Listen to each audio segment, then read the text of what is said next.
Hello, everyone, and welcome. So we're here at a very informal, just question and answers on LUMINAR NEO, and we have the main guest of the honor, or the guest of the hour, Joe Nuzzo. Hello, Joe. How are you doing? Hello, everybody. I'm very well, thank you. So, Joe, again, I just want to give you, you and I met a few years back because of the group, right? Because of your group. We went out for sushi, had a little chat, and I guess that's true. yep, and Joe, at the time, you lived up north in the freezing cold. Yep, and Yeah, then I was a New Yorker. Yep, then you moved down here, which is really cool. You know, what people don't realize what happens really is when you live in New York, eventually the state of New York just sends you a letter, and they're like, "Hey, you've lived in New York too long. You have to move to Florida now," and you have to go. And that's what happened. We got the letter. You had to go.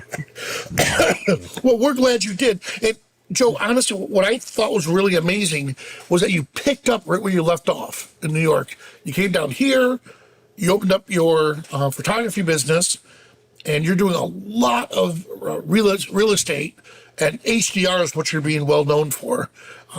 Yes. So, and yep, so we'll go real through. estate is HDR. I mean, you know, interiors of real estate. There's two methods you could do it. You could do what they call flambient, which is a mix of flash with ambient light, but time consuming and a lot of experiment, and that's it's hard to find real estate agents that are willing to pay that kind of money for that kind of photography.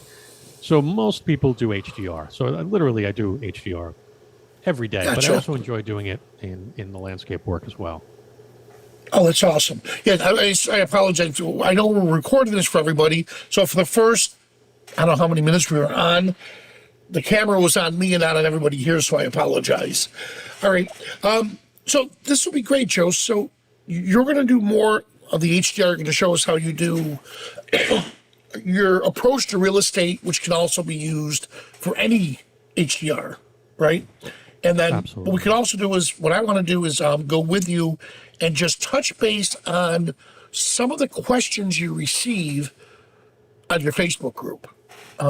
Sure. No, we'll answer those. So why don't we do this? Let's dive right in, and let's show some people some of your HDR first. All right, so I'll have you take over the screen. Oh, I have to share. Let me pull that up. Yep.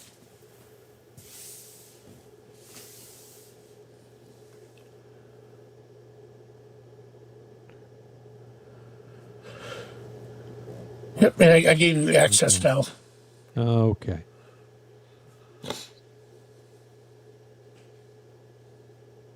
All right, I will strongly caution you that my Zoom may crash because I'm going to share my Lightroom screen where the catalog sits, and I don't know what'll happen. No, okay, so you go. Right back. Yep. All right. Oh, nice. Yeah, so that is Brooklyn Bridge Park in New York City. That's the Brooklyn Bridge in the background, and of course the Manhattan skyline behind there. That's the tribute and lights to beautiful. You know, the 9/11 memorial.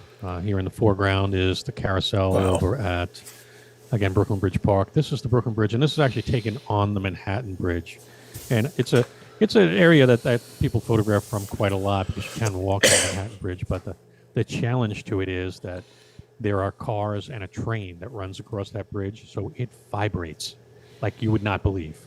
And it's like all about kind of like, all right, let's see if we can time this in between the big trucks and the train, and see if we can, snap off, a series of shots before everything, shakes and, rattles around like crazy.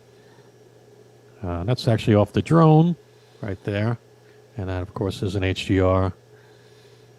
That's the Verrazano Bridge in New York. And that's actually a long exposure of down here in Florida, the Skyway. Let's see what else we got. Oh. So where was that taken? This is back in New York again. This is Jones Beach. It's the boardwalk leading to the lighthouse. This is actually, that's not actually, well, that is actually one we're going to work on today. That is Horseshoe Bend. in Arizona. Let's see what else we got. There's one we could work on a little bit today as well. I have set up for us. And from the drone. And Sarasota. So, yeah, so there we go. Beautiful. Now, what I like, Joe, is your HDR shots are not traditional, like over-the-top HDR. Trey Ratcliffe was the one who came up with HDR. Oh, yeah. And Yeah. back then, it was way over the top, but everyone loved it. But it was, and then it got a bad rap. Yeah, it was different. I think that's really what it came down to. And, back then, camera sensors didn't have the dynamic range that they do now. So he was able to take pictures with dynamic range that no one had really seen before. Exactly. Now we're at a little bit different, point where, our DSLRs and our mirrorless cameras, we're getting like 15 stops of dynamic range, right? So the ability of the camera to see the differences in the lights and the darks. So HDR is needed less often now, and that's actually one of the things that people sometimes don't realize. Like if it's daytime, odds are you probably don't need HDR because the dynamic range, especially in a RAW file, you're going to have all the highlights, you're going to have all the shadows. And, you can just use your sliders in Neo to bring up your shadows and your highlights, and you'll be good. Good. And to let people know, with HDR, keep in mind, with Neo, for example, it's tone mapping. So, and you don't stop there. You don't just drag, drop it, and you're going to show us that. Just drag and drop it to HDR, and you're done. It's a beginning, right? So exactly. So what's going to happen is when you do drag and drop images into your HDR merge plugin, what's going to happen is Neo is going to process those images, and it's going to create a very evenly toned image. And I'm going to show you that. Let me see. Actually, do you want to jump into that right now? I can actually. Yeah, let's do that right now. All right. So let me pull up Neo. Hopefully you guys see the screen. Yep. No, I pulled up the wrong screen. Sorry. Let's try that again. Get rid of my catalog here. Share. There it is. Okay. All right. So now you guys should be seeing Neo, right? All right. So I'm going to take these 3 images here. So we have a -2, a 0, which would be a normal exposure, and a +2. In most cases, you only need 3 shots. Okay, a -2, a normal shot, and a +2. Some people are like, well, you do 5, one stop apart. But there's no benefit to doing 5 images, one stop apart, or 2. The dynamic range is there. It's just more processing time and more files and more memory and more storage. You can run the tests side by side. You probably will see for yourself. You're not really going to gain anything by doing that, especially with RAW files. But so I'm just going to drag them over here. And you can see -2, a 0, +2. And I'm definitely going to do auto alignment because even though they're taken on a tripod, there always could be slight variances. I don't think there's any chromatic aberration, but I'll turn it on anyway. And definitely want ghost reduction because there is some waves here in the water. So there will be some variances there. And let me close that up and press this merge button. And we'll let Neo think about this for a moment or two. And then when it's done thinking, we should have a nice merged image. Yeah, good. A nice tone map. And you brought up a good point. 2 stops in between versus the 5, 1 stop in between. Yeah, I kind of mixed those 2 once, and I just did 3 images, 1 stop in between. And it was our good buddy Jim Nix who said, no, try 2 stops in between. You'll get a better dynamic range. And he was right. Yeah, and that lowered, yeah. And that's not to say that's not a hard, fast rule. There are times when I've done brackets of up to 12, just because the dynamic range was so tremendous. Yeah. I was actually, and I don't recommend doing this, but it actually did work wonderfully.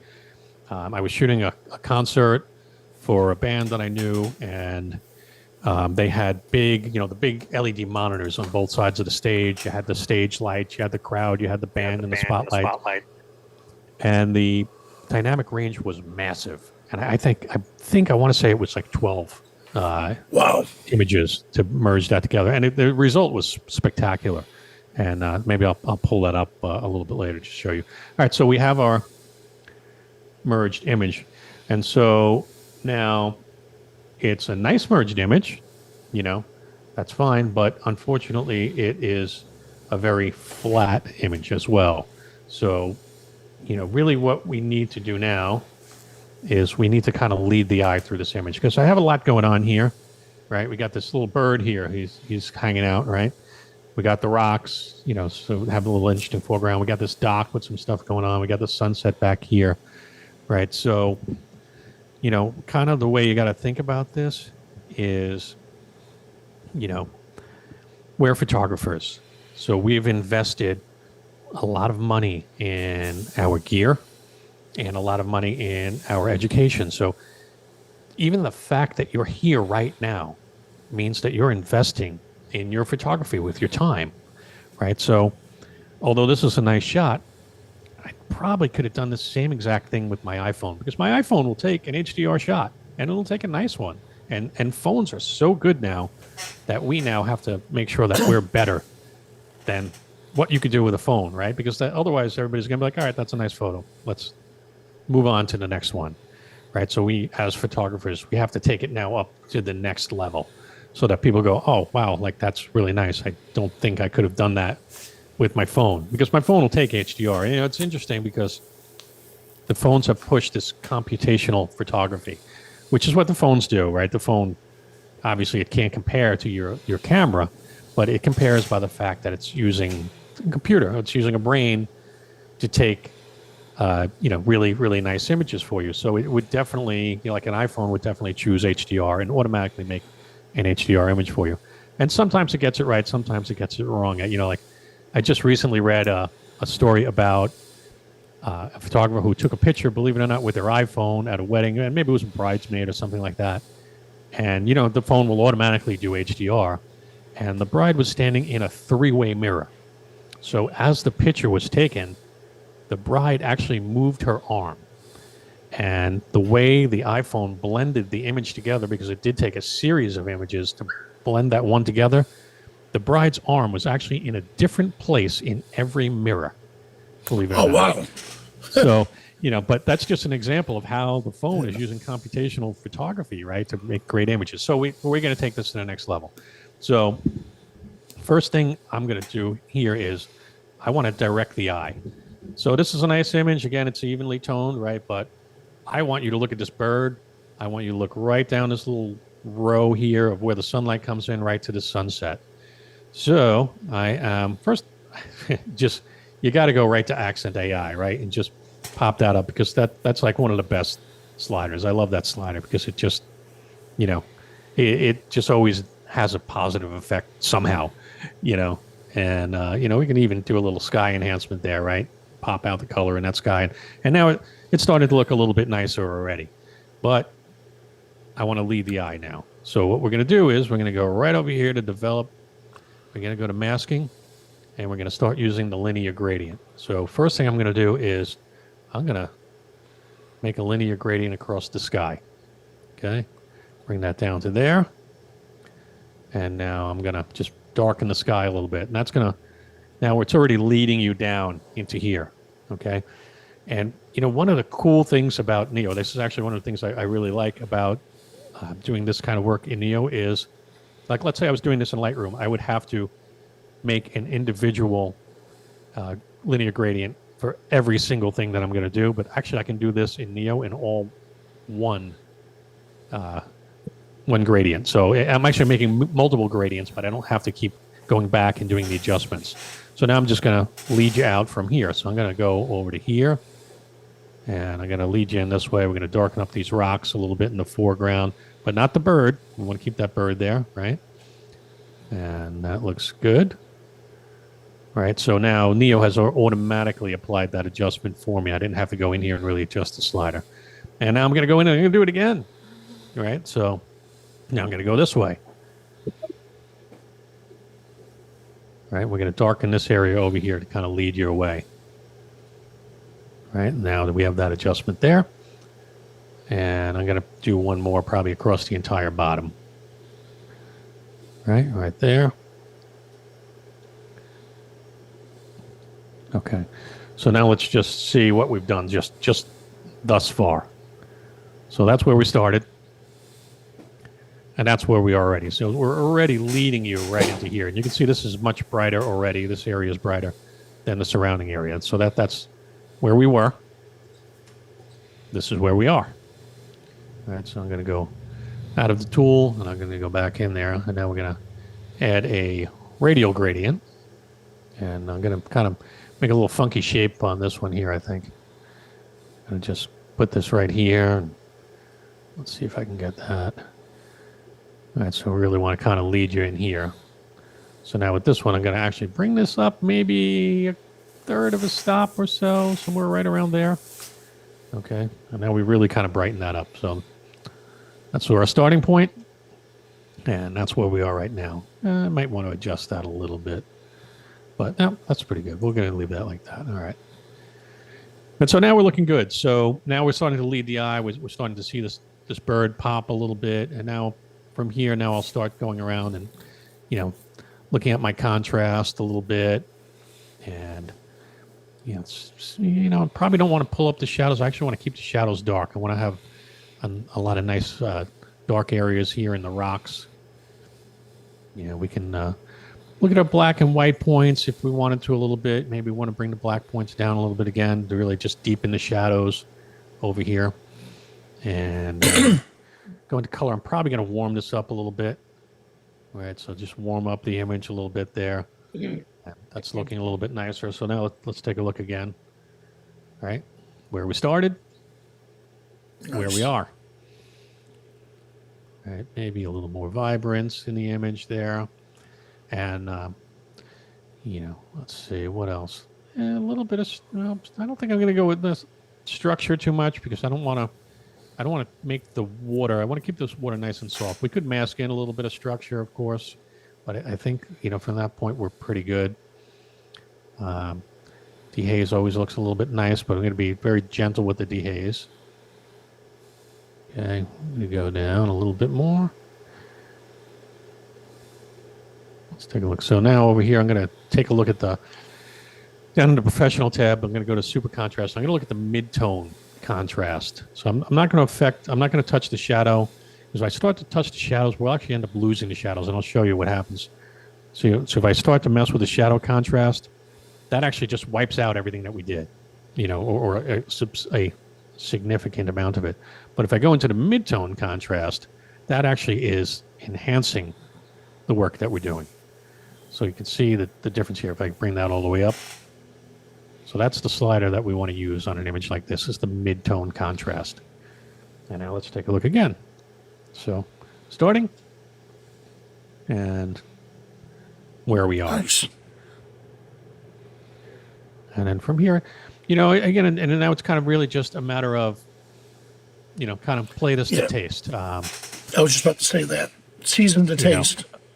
But you see how we kind of we drew you into the center, and that's where I wanted you to look. And maybe that's not what you would want. If this were your image, maybe you wanted people to look at the dock, and that's fine. And you would use the same technique to draw the eye to the dock. You just, instead of stopping that linear gradient here, you bring the linear gradient all the way up to here. Bring the linear gradient down, and you draw attention to the dock if that's what you were looking for. Again, for me, I wanted it to be the bird and the sunset and this little middle strip. And, it's really, it's one of these things where you have to kind of determine what your vision for your photograph is. And that's kind of how you should be guiding, the editing of your image to kind of like draw the viewer in. Great job. Make sense? Good job, Joe. All right, so the people that are here right now, if you have any questions whatsoever, please don't hesitate to raise your hand. And there's that little icon right down in here. Yeah, where you just raise hand, and you can ask Joe a question live. So, and Joe, remember I talked about focus stacking Yeah, Yes. there's Trish. Trish is the one I was talking about. Ah, All right. Good morning, Nick. Glad to see you. All right. So, Morning. and again, if you have any questions, please, this is very informal. Just speak up and ask. Imagine if Joe and I are just hanging out at, well, imaging, or we're hanging out at an event, and you swing by, because we're eating sushi again, and you swing by and just sit down with us. Just feel free to ask any questions whatsoever. Joe's picking up the tab. All right. So, Joe, let me share my screen. yeah. And by the way, we actually will be in imaging. And Yep. by all means, if you see us, really do come up and say hello. Yes. All right. Well, this was actually what we did earlier this week. Let me get to. You know what? I'm going to go to this one here, and I'll just redo this one. All right. So here, you know what? And actually, I should do this one. All right. So here's my original image of the cowboy. Now, I know Joe did HDR on a landscape. Well, you know what? We still do the same thing. I'm going to do it with a person. So Yeah, and you let's can take do the an shot. I'm HDR only with going to use a one. single image. Right. All Yeah, right. you can use a Now- single image. You don't have to use multiples. Exactly. And Joe showed how he does it inside LUMINAR NEO. But Joe, don't you work with Lightroom first? You know, for an HDR, I'm going to import my images into Lightroom because I do use it for management of my catalog. Yep. But from there, I'm just going to export it straight over to Neo, and I'm going to use Neo as basically as a plug-in from Lightroom. But all the heavy lifting of the HDR will be done in Neo, and then Exactly. I'll bring it back to Lightroom and maybe do the export from there, or any other if there was maybe for some reason there was noise or something like that or I was going to print it. That's where Yeah. I'm going to go back to Lightroom. Gotcha. All right. So here I am. Now, notice the difference with the tone mapping. So here we are. Here we go. Here's the original. And now there's the tone mapping. All right. So again, 1, 2, and think of it this way, and I'm glad you brought that up, Joe, is that it's the base. So like in portrait photography, when we do this in portrait photography, like the lighting you see here in the studio, it's base lighting. We just fill the entire room up with a bunch of light and then bring in extra light to overpower that. So if I want highlights and shadows, that's where we bring in extra light. Same thing here. So imagine this is just one swoop of light all the way through, so everything is evenly lit. Now we're going to come in and we'll get creative. So, and there's a couple ways of doing this. I'm going to crop it into here. All right, now that I have that set, I do want to develop, and like Joe was doing, we'll do a global change, meaning everything's going to be affected. I love what it's doing to his pants over here, but not so much on his face. Well, then we'll use a local change. That's where masking. And each of these tools has a masking capability.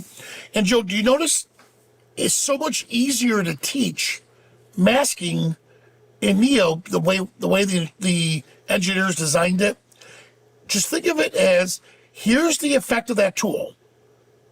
With masking, I'm either going to paint in or paint out the effect. Well, I want to paint out the effect, and I'm going to go at a low strength, just on his face area here and the upper body. Look at this. And now there's the eye being drawn right to the subject. All right? So I have that set. And if I click on edits, or think of this as history, all I did was the HDR, and then that developed. Well, to get a little more creative, let's use the dramatic tool. I'm going to go to an extreme. I like the contrast, but I do want to dial back the brightness just a little bit. And here's that saturation. That's what's going to really make this. Look at the difference between this and that. You see how I'm able to pull back some of that saturation, especially on his skin. Right about there. Look at that. All right, now let me recrop it. Just, that little sliver of light's kind of killing me. There we go. All right, so this is an extreme case of the dramatic tool. So here's what we start, or not dramatic, but the HDR effect. Here's the original. Let me zoom in just a little bit. And then here's more of a creative HDR look using not just the tone map of the HDR, but then overall. Now, here's a little trick that I like to do. I have all this set. I'm going to come down here to action. I'm going to save it as a preset. I'm going to call this, sorry, Joe. All right, Cowboy Joe. Cowboy Joe. So here's Cowboy Joe. All right? That's what happens when your name is Joe. You got to learn to accept that. Everything becomes Joe. So I'm going to come back in now that I did that. Ready, everyone? Revert to original. Could have just done the original now that I think about it. Crop it. Get back where I was. About there.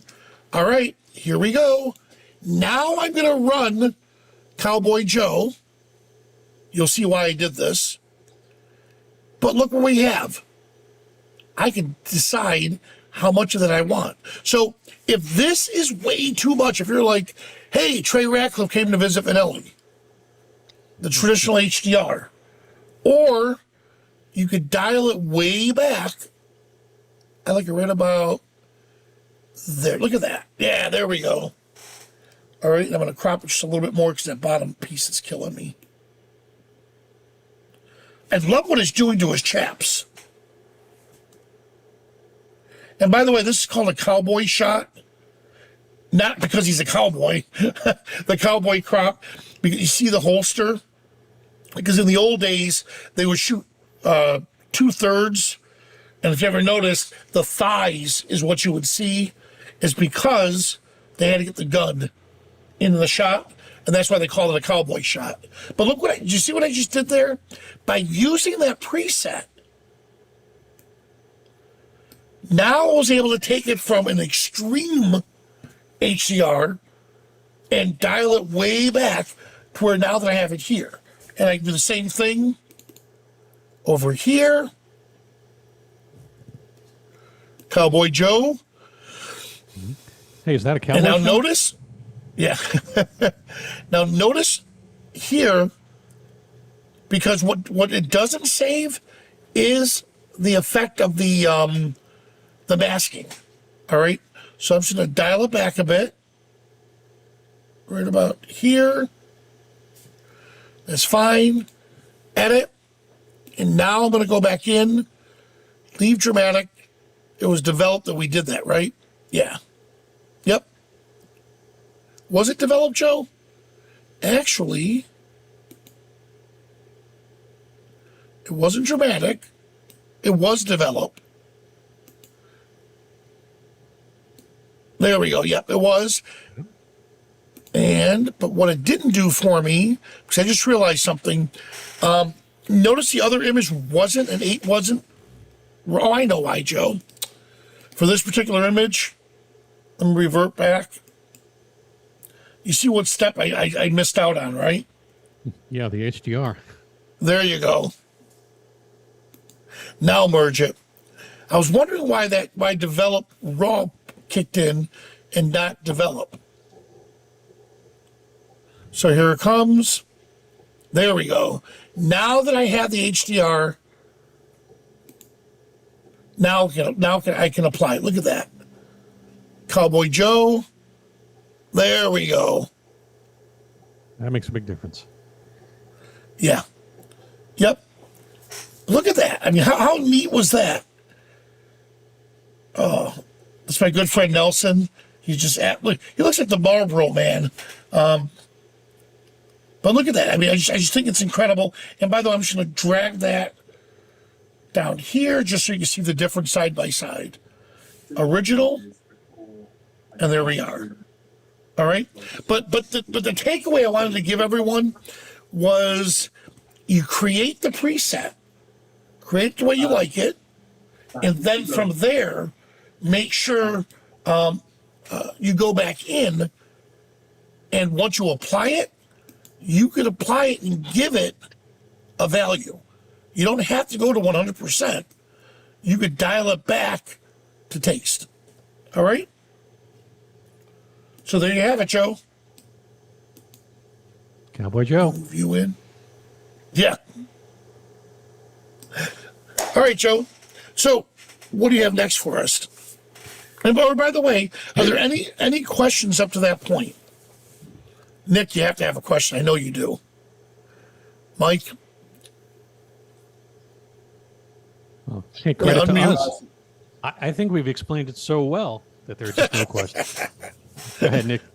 You had a question? Just out of curiosity, I used to love watching people with the HDR look, but you don't see it a lot anymore.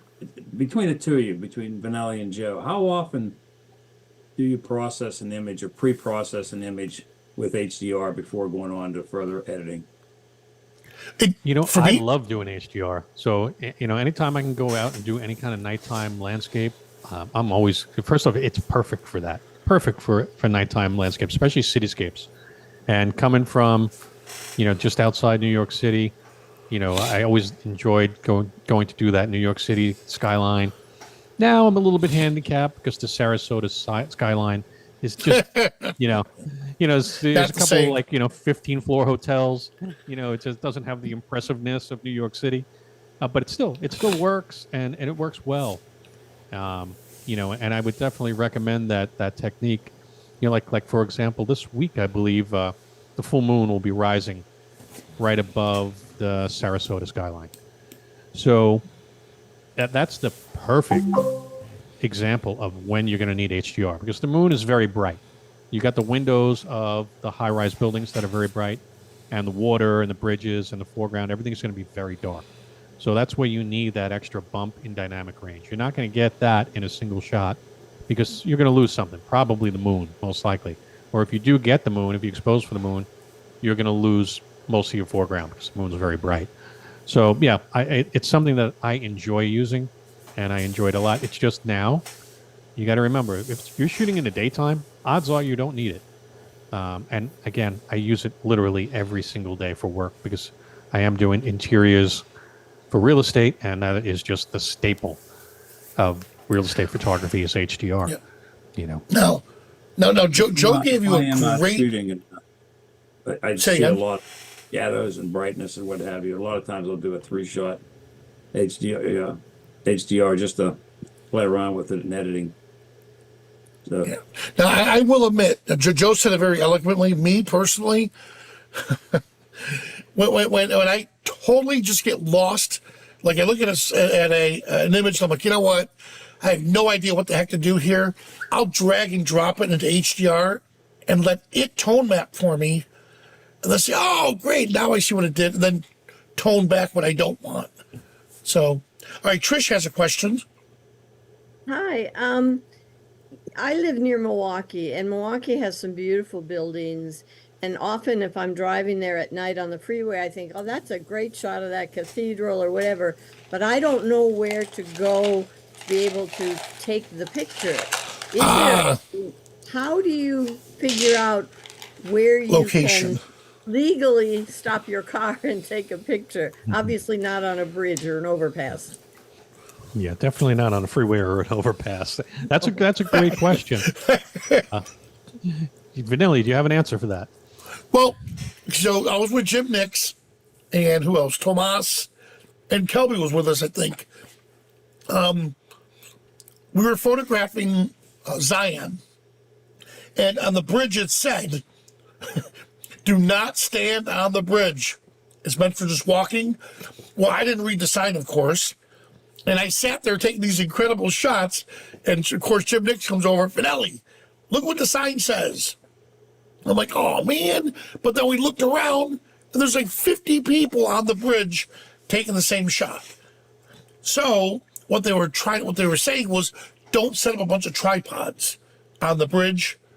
You know, you can sit there, stand and look at the image, but don't go over. In other words, if you're disrupting those around you, now we got a problem. Now, I think one of the other questions Trish was asking is, and I've always struggled with this too, Joe, is where? I mean, like you see this beautiful skyline and all of a sudden you're like up on it and you're like, oh, look how close I am. Whereas other people are like 4 or 5 miles back and they get the foreground, the midground, and then of course the skyline. So with the shots that you did in New York City, use that as an example for a Brooklyn Bridge. Where was your vantage point? So for fortunately, there's Brooklyn Bridge Park, and that has that beautiful bridge view of the bridge. There's actually on the left side is the Brooklyn Bridge, on the right side is the Manhattan Bridge, and then straight across is Manhattan. And it's the perfect place really because everything is there. There's the carousel is there. There's just so much to take pictures of. But what I would say is honestly, you got to go and just get on Google and look at Google Maps and take a look and see, where a nice vantage point is going to be. Sometimes you might find a park or something like that, like Brooklyn. Like if you went on Google Maps, you would see, Brooklyn Bridge Park. Even if you didn't know it existed, you would see it on the map, and you look at that, and many times on Google, you can click on an area and you can see photographs that are taken from that place, or if you see something on Facebook, just simply ask somebody and say, hey, where'd you take that picture from? And, many times they'll tell you. And I know there are sometimes there are people who won't tell you, but, a lot of people will tell you, and they're happy to share that information with you. I think those are the best ways, really. Same thing, go on Instagram, take a look. Sometimes, if they have location data on Instagram, it may tell you right where that picture was taken from. Or just, again, simply ask, and, hopefully they'll share the information with you. Photo pills, that's another great way to kind of plan out your shoot. If you want to see where the moon's going to be on a particular day, you can use it. I don't know if everyone's familiar with Photo Pills. It's an app for your cell phone, and you can literally just pin a point on a map and say, show me next week where the sun's going to be at 6 o'clock. And it'll show you the position of the sun or the position of the moon or the position of the Milky Way galaxy. And you can use that to kind of guide what your shoots are going to be and what time you want to be there and things like that. So now what's really big, Trish, over in Europe is PhotoHound. Matt Brown's the one who runs that. They're trying to get that over to the States. And that's how I got that shot of Edinburgh Castle. I went down this alleyway because that's where on PhotoHound, it tells you, hey, this is a very easy place to get to. Walk down this alleyway and take the shot from there. And it looked absolutely amazing. Because one of the original shots, you went into the market square and you look up, and it is cool. You're sitting there having a cup of coffee, you look over, and there's this huge hill with this castle on top of it. That's so cool, but you're so close that you lose that perspective.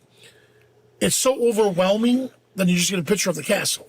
But we were a good 7 or 8 blocks away, and we're able to get that shot from that distance. So, like Joe said, PhotoPill, PhotoHound, Instagram, check in your area how other people, what vantage point they took to get those shots. All right? Okay, thank you. Awesome. All right. Joe, while I got you here, and to help out a lot of your people watching or people in your Facebook group, what do you feel are some of the number one questions people are asking? You know what? You're still sharing the Zoom screen, by the way. Yeah. Yeah, you want to bump out of that. So I think, one of the number one questions that people ask is, really confusion on pricing. I think that's the the number one thing, but let's skip to the number two thing because I hate to get into that conversation. You know, and unless that's something that, you know, I honestly, I think that, you know, and this is my opinion, and it may or may not be popular, but I think that Skylum has done the right thing now by, you know, saying, hey, it's going to be, you know, you buy the lifetime or you buy the pro subscription, and this is what you get with the pro subscription. This is what you get with the lifetime, because it's really simplified things. And I know it's those You're right. changes. They try to like please change. everybody, and then and I pleasing think everybody that's just exactly made what it so happened. difficult. Skylum tried to appease everyone, and in doing that, I mean, it just, you know, it created, you know, it created a series of problems and confusion. And I think that what they've done now is the right thing, you know. So you know, that's my opinion. Sorry. You know? Yep. So what's number two? I know what number one is to me, but what's number two? You know, for number you? two would be, you know, export speed. Okay. And of course, as always, stability. And stability is a tough one as well because, you know, again, it's one of these things where we're looking at, you know, hundreds of different, you know, computer configurations. Yep. You know, there's Windows and Mac and you know, who has this version of Mac and that version of their operating system, and who has this PC with, you know, that motherboard and that RAM and that video card. And so stability is always a tough one. But again, I think that I would say my number one question everyone keeps asking. I can't get Neo to start. It starts, shuts down, shuts down, and I'll show you why. All right. Yeah, John, I'm sharing the screen, by the way, just for the recording so people can see it. So if this happens to you, all right, if you're running, why did I shut it down? All right, let's pull it back up. If Neo crashes on you, all right, let's get it to start. One moment. As it's pulling up, if it crashes, keep in mind there's two main reasons. One, it doesn't know where the files are. So if you have an external drive, and let's just say it's a really, really slow drive, that's going to cause issues. The other number one problem is the catalog. Somewhere down the line, your catalog got corrupt, and I'll show you what to do here. So here's catalog, show in Explorer. Now watch what I do a little bit differently. I do have two hard drives on this laptop. One is my C drive, which is my OS, and I have a data drive. Then, of course, I have all my external drives. So because I travel quite a bit, I put my LUMINAR NEO catalog right here on my D drive. So on my local drive, _ LUMINAR NEO. Now, traditionally, it's in the pictures folder. Why I have an X next to it, I have no idea. All right, so here I am in my pictures folder. And that's interesting. I don't like putting it in my pictures folder. That's where the default is. Here it is, LUMINAR NEO catalog. that XP means you have a syncing issue with OneDrive. Yeah. Oh, okay, good. Thank you. Which I don't like OneDrive. But anyways, so here I am with LUMINAR NEO catalog. This is where it's normally at. I like to put it under a different drive or even in my documents folder. _ LUMINAR NEO. I put _ because I did that. In fact, let me shut Neo down real quick. I'm going to close it. There we go. All right. Now that I have _ LUMINAR NEO, inside here, look at all the catalogs I have. So there's project-based catalogs versus one use catalog. I prefer project-based. But again, the reason why I put _ is, now notice Neo is not open. If Neo does not start, I change it. So, oh, that's why I already have it set. So why don't I do this? Let me change it to, I'm going to call this old. So something, as long as I change the name of it. Now that I changed the name, when I go to run Neo, it's going to start, but it's going to say, hey, where the heck is that catalog? Look, there it is. So if Neo does not run for you, if you can't get it to run, don't uninstall it, reinstall it. Change your catalog first. And I did that right here. You saw what I did. I renamed it. I can either create a new catalog or choose a different catalog. Once you do that and Neo starts up, now you know it was a catalog issue. I'm going to quit out of this. And I'm going to just go back to it. And there we go. Rename it what it was. Now when I run Neo again, you'll notice everything will come up and it'll be nice and happy because now we can find where that catalog is. There it is. All right. So again, if you run into an issue, adjust the catalog. All right, Nick.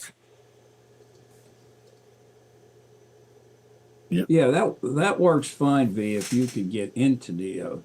I had an issue back in November, and I worked with Support? customer service people for probably over 2 weeks. Soon as Neo came up on the screen, it immediately shut down. So I could never get to the point where I could switch to a different catalog. Yeah. But you're on a Windows machine, correct? Right.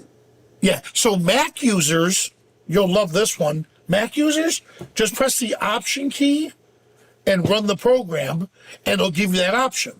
Windows, we don't have that. So, Nick, what you do is do what I just showed you ahead of time. So right now, look at, so let's say Neo's not open. Let me just get to it. Here we go. So I'm going to shut Neo down. So now Neo is off. What I was getting at was change your catalog. Right here, you see it, Nick? Change it from, so without Neo open, rename your LUMINAR NEO catalog. Then relaunch LUMINAR NEO. You see the difference? And then it'll open up. If it doesn't, then we have a serious problem.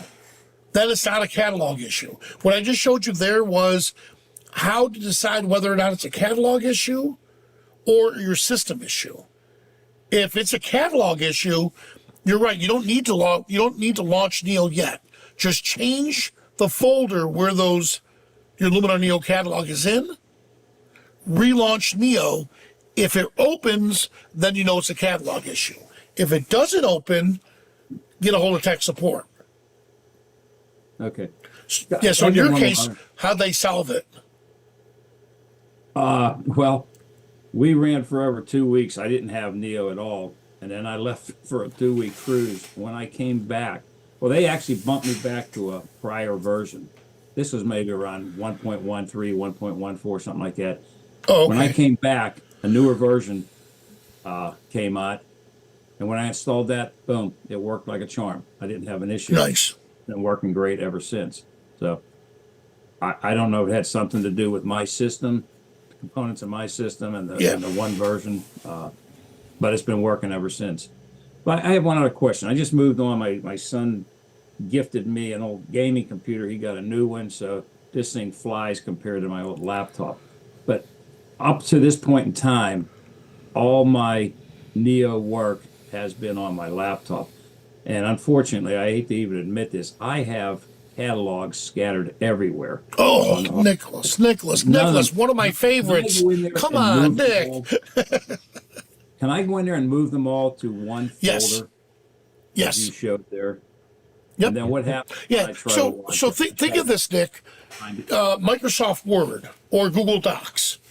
Think of it as, we'll use Google Docs. Think of it as all your LUMINAR NEO catalogs is like your Google Docs. You need Google Doc to open up that catalog, right? So if I have my Google Doc spread across all my hard drives and I gather them all and put them in one location, it's fine. I can still open up that catalog. Now here is a little preface with that. The way you have your images on your laptop has to match it on your new computer. So in order for those LUMINAR NEO catalog to actually, and it'll open up, but you'll get those little triangles saying, hey, where the heck are these images? It has to match. So if you did what we did before, underscore photography as your main folder, and all the subfolders go underneath it, I could just recreate a new underscore photography and put all of my images into that folder, and your old catalog will find them easily. But they have to be matched, right? So let's say if you have one to C drive and all of a sudden it's a D drive, Neo's not going to be able to find it. It has to be set up the way you had it before. Not the catalogs, your images. Does that make sense? I'm not bringing that over to the new computer. I'm just saying, whenever I go back to the old computer, for example, when you, if there's a new upgrade, new version, it'll say, you want to back up? Oh, yeah. So, yeah, well, I just click OK. I have no idea where it goes. I really don't. Oh, Joseph, it tells you. I hate to admit that. Ridiculous. I'm Yeah, embarrassed. so put that back with like what it says. Would you like to back it up? Yes. Put it where the original is and type the word backup. So, Vanilli, can you maybe also, while we're talking about catalogs, just explain the difference of where we keep that catalog? For example, keeping it on your main drive versus network drive versus an external drive. I mean, I'm going to assume so right here, that's probably best to keep it on your fastest drive, like an SSD or an NVMe. So here you see, I have an E drive, or E drive and F drive. So these, it's called a 3-2-1 backup. 3 copies of your data, 2 stored locally, 1 stored in the cloud. So right now, my E drive and my F drive, these two are identical. What you see on this drive is identical to what you see on this drive. See that? So my D drive is my hard drive on my computer. So when I leave, if I unplug this laptop, I won't have access to E or F. These are cloud drives. So I won't have access to those two. So I don't want my catalog to be missing when I'm on a trip. So on my D drive, my fastest drive, there's my LUMINAR NEO catalog. So that's where I store it. If you want, put it in the documents folder. And in here, there's my LUMINAR NEO catalog. All right. So if you want to put it in your documents folder, there it is. I just recommend not putting it in the pictures folder. So you put it in your fastest folder. I like to create a folder called LUMINAR NEO catalog. Inside there, notice this one. I have landscape photo editing with Vanilli. If I were to do another one, I'd put it in here. But I just did this just for just to show people. But mine is right here on the D drive, and this where I put all of my catalogs. All right. So I'm going to throw a hypothetical question out to you to see if you know the answer to this, because I don't know the answer to this, but I've been thinking about it because this is something that happened to me yesterday. Okay. So for us Windows users, right, the documents folder, the desktop, a bunch of your commonly used folders are connected to your OneDrive. So let me tell you something that happened to me yesterday. Yesterday I was working and I was exporting a video. It was a 4K video of a house that I had to film the interior of, right? So I had to go and upload this video, and this is all on my desktop, right? So you would think that it's all local. So I went to play the video. The video would not play because for whatever reason, my PC could not reach the OneDrive. Even though it's sitting on my desktop, somehow in the Microsoft world, it's connected to the OneDrive, and because it can't see it on the OneDrive, I can't see it on my PC. Do you think that there is an advantage of keeping the catalog outside of any folders that are connected to the OneDrive? Oh, God, yes. In case it has any of those syncing issues. Yep. That's why I have it on my, and you saw where I put mine. Mine's right on my D drive, outside of OneDrive, and it's right there. Yes. Okay, right. So that is, in fact, outside of the OneDrive, yeah. So I'm I'm curious. So you would think that that would be something that would be advantageous to do? Yes, and if you want to, on your hard drive, let's say your C drive, here I used to have one, if I don't have it anymore. I used to put it here too, _ LUMINAR NEO catalog, _ Lightroom catalog. So any catalog-based program, that's how I recommend. So if you're using Lightroom or if you're using LUMINAR NEO, I would put those outside, and on my D drive, I think I did the same thing. Yeah, I did right here, right there. So you know Look, what's interesting about that, right? Correct me if I'm wrong, but Neo does in fact put the directory by default into Pictures, and Pictures is Yes. connected to the OneDrive. So maybe that Exactly. is something that people might want to consider removing. Yeah, I've talked to our Oh, engineers about that too. That please, get it out of Pictures, because what happens is, and by the way, this is the first time I've ever seen that, Joe. Yeah. and What happens is people don't right, and that's realize. part of it, though, right? That it does Yeah. it does have these occasional syncing issues, like what you're seeing right now, and like what happened to me yesterday, where a video that's literally sitting on my desktop won't play because Well, it yeah, can't. Google does that every so often too. Sure. Like, here we go. Like, these are all the coffee break episodes. Let's see. Skylum.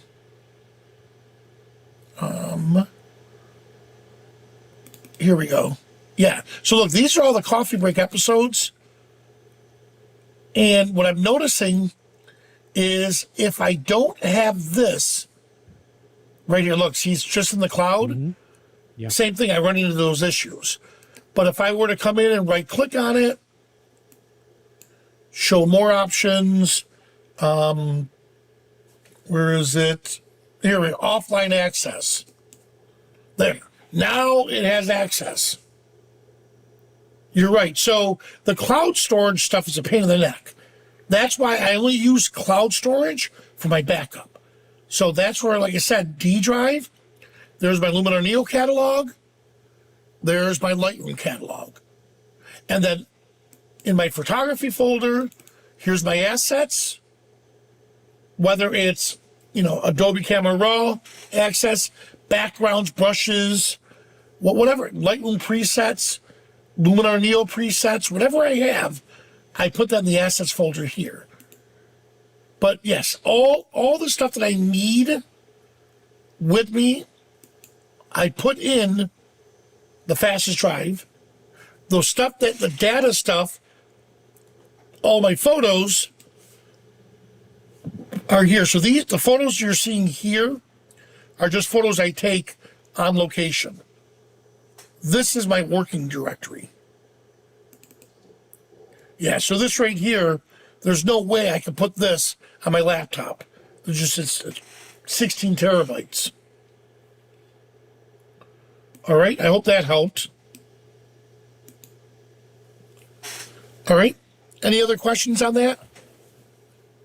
Yeah, feel free to ask any question that you might have. It doesn't have to be related to HDR or anything like that. I mean, any question that you might have, now's the time to throw it out there. Just, if you guys do another, whoops, should have put my hand up. I'm sorry. If you guys do another one of these episodes down the road, I'll make a suggestion. And I hope when this is going to be replayed again. I missed the first 15 minutes because I could not find my way onto the site. No matter where I clicked, I just couldn't find it. Eventually, I found the link at a prior posting of yours. So whenever there's a Facebook page saying this, could you have the link associated with it? Yeah, we'll Yes, definitely do that. Yeah. we'll give this copy to Joe, and Joe will put it up. All right, thank you. Yeah, Facebook can be a little confusing with with the way it makes events, and I apologize. Even I was confused. I got to be honest with you. And I did post it. I posted it like 3 times, but even I looked at it a couple of times. And we really initially wanted to do this on Facebook Live, but for whatever reason, Facebook would not allow both myself and Vanilli to co-host this. I could name like 20 other people co-host, but not Vanilli. And I think Mark and the rest of them were going, nope, Joe Vanelli together. Oh, no way, nope. And it's like we're Facebook friends, Vanilli's in the group. There's no reason whatsoever, that it wouldn't. But who knows? Oh. There's some reason in Facebook world. I don't know what that reason is. Yeah. Yeah, so Too I apologize funny. about that. Hey, Joe, Kelby replied and said, thank you so much. Joe made that 3D printing of the guitar that's behind him. And I said, Joe wants you to have this guitar. No, I'm joking. Oh, now I'm going to have to pack it in case he's at imaging. Yeah, I know. Well, no, he said you can't make it to imaging, but he'll see us soon. Because you're right near him, aren't you? Yeah. Yes. Yep. Well, not right near him, but close. Close by. I'm about 50 minutes out of Tampa. So. Oh, okay. Yeah. And I'm 3 hours, 2.5 hours? Yeah. 3 hours away I drive. Yeah. Yeah. The way you drive, maybe 90 minutes. No, I'm bad at that stuff. But this is great. And what we'll start doing more, Nick, is Joe, we want to start to post more educational content on his Facebook group just to help the people that are having issues. And, through the years, I think I've become more empathetic to software companies because I've been working so much with Skylum that, like, if vMix or if some of my programs don't work, I don't immediately accuse the program. I look at what's going on in the system or something I may have done, and that's how I get help. And then when they tell me, oh yeah, here's the solution, oh, now it makes sense. I think with LUMINAR NEO, what happens is people right away get upset. I can't believe this software is not working. It's trash. Well, wait a second. Did you unplug your external hard drive? Never mind. This is a great program. I love the program now. It's the little things that you don't realize you're doing, right? Oh, absolutely, yes. Yeah. What did I do? Oh, my remote control. I told you that from my bed. I moved, and I can't find it. The first thing the guy said to me was, I looked, my remote control goes, did you check the batteries? And I started laughing, and I said, I'm sure that's probably your number one solution. When people tell you the remote doesn't work, I'm telling you I don't have the remote. I need to order a replacement one. He goes, oh, okay. And when you get it, make sure you put your batteries in. I couldn't help but laugh because I guarantee that's been his number one tech support question. My remote's not working. This remote stinks. Put batteries in. Oh, wow, the remote works now. It's little things. Amazing. Yeah. So, awesome. Well, Joe, thank you so much for hosting this. And I'll stop And sharing. Vanilli, thank you for being here and helping out with this. This was a lot of fun, and I hope everyone learned a lot today, or at least learned something. Perfect. All right. And Well, hey, we'll try and make Joe, these thanks. And again, we'll start posting more. And I'm trying to get Joe to write for Photo Focus with his expertise in HDR. Because there's so many people that want to learn more about it. Like Trish said, how do you take the shot? So not just processing it, because you saw how fast he did that processing. He'll also give you his tips on how to actually get really cool shots like that. All right? Yeah, so I actually do have a whole HDR series up on YouTube. I'll send you guys the link to that in the chat now, actually. Perfect. Possibly. Well, thanks again, Joe. Guys, everyone else, thanks so much for joining us. We'll see everyone later. Bye, guys. Okay, bye-bye.